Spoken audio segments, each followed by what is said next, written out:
So finally, it's that time of the year again. Mercury is direct in Capricorn, and he will be in Capricorn till around the first week of February, till 7th, around roughly 7th of March, and then he's going to enter Aquarius. So this is that time of the year again when we realize that somebody contacted us. Whenever Mercury goes retrograde, one person at the least, this is like bare minimum.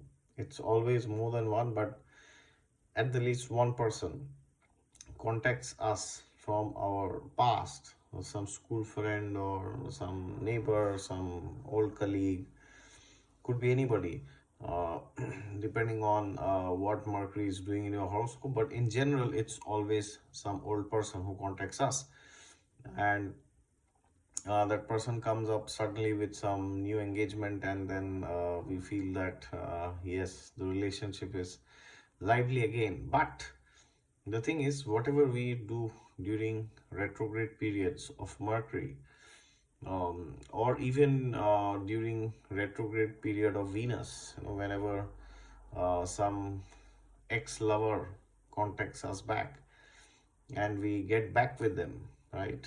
It may not work out the way we expected. So whenever we contact people in retrograde periods of Mercury especially, or we get contacted by them, it could happen that it's only for a temporary time, and the person who is contacting us or who we are contacting has a very fixed agenda in their head, and they want to get it done rather than being interested in you as a person. Okay, so it's like the work is done and then they suddenly disappear. Has it happened with you?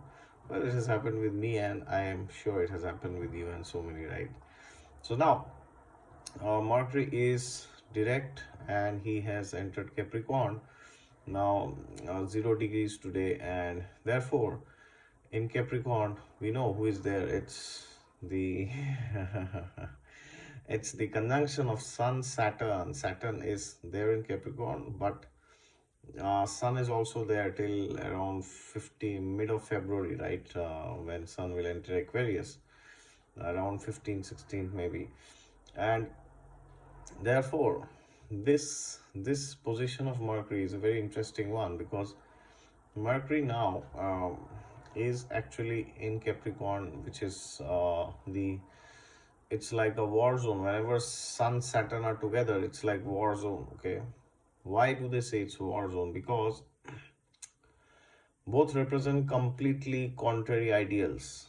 One represents light, one represents darkness. One represents inspiration, one represents hopelessness. One represents positivity, one represents negativity. Okay, in a sense, there's no planet that represents negativity, but Saturn represents our weaknesses, which we must cross through to go ahead and be successful in life, right?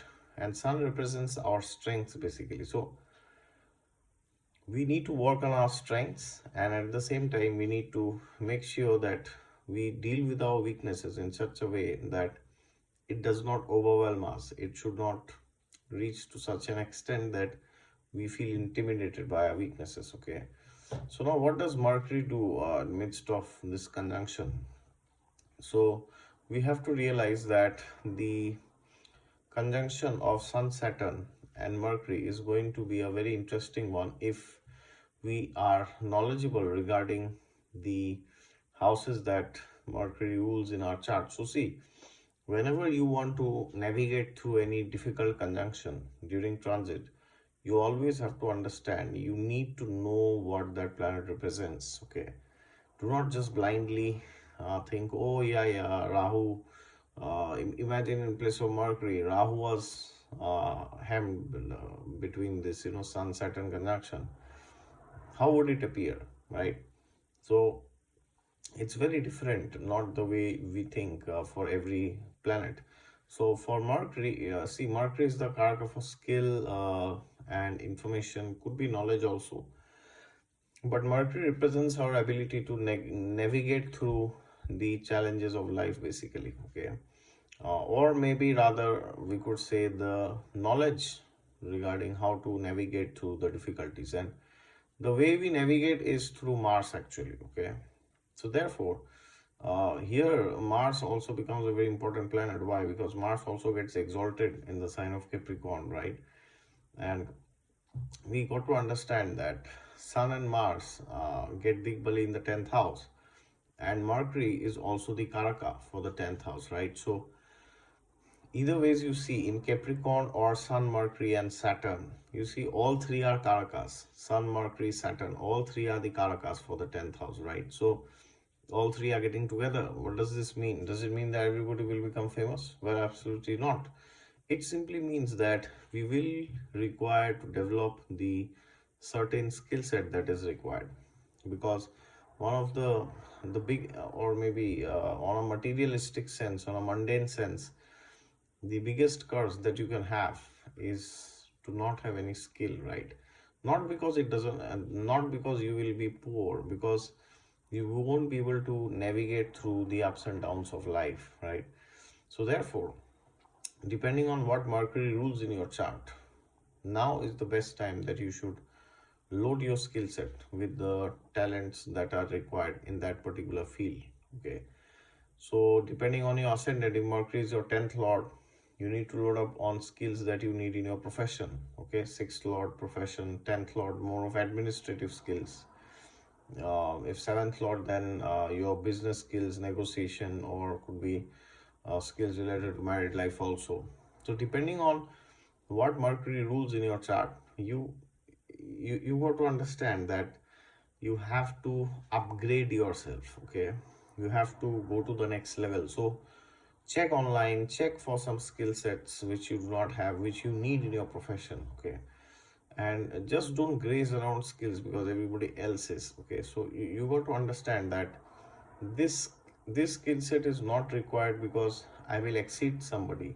This skill set is not required because I will leave behind somebody. This skill set is required because I need to go ahead of where I am situated. Okay, so be be cognizant of the fact that you need this skill set for yourself, not to exceed somebody or not to prove somebody that you are better than them. Okay, so when you have this skill set, then you will realize that it's much easy to navigate through this conjunction and through this 1 month journey. All right, so check up online, check up the skills that you need to improve those areas of life which Mercury rules in your chart, and depending on that, you can take some online courses and learn through it, or maybe, and along with the online courses, you can find a mentor who can help you get through them. All right, thank you very much. If you are new to the channel, then please subscribe to it, and if you want a consultation, please go to my website down below, exoticastrology.in. God is there with you all the time. Just look to him and you will find him.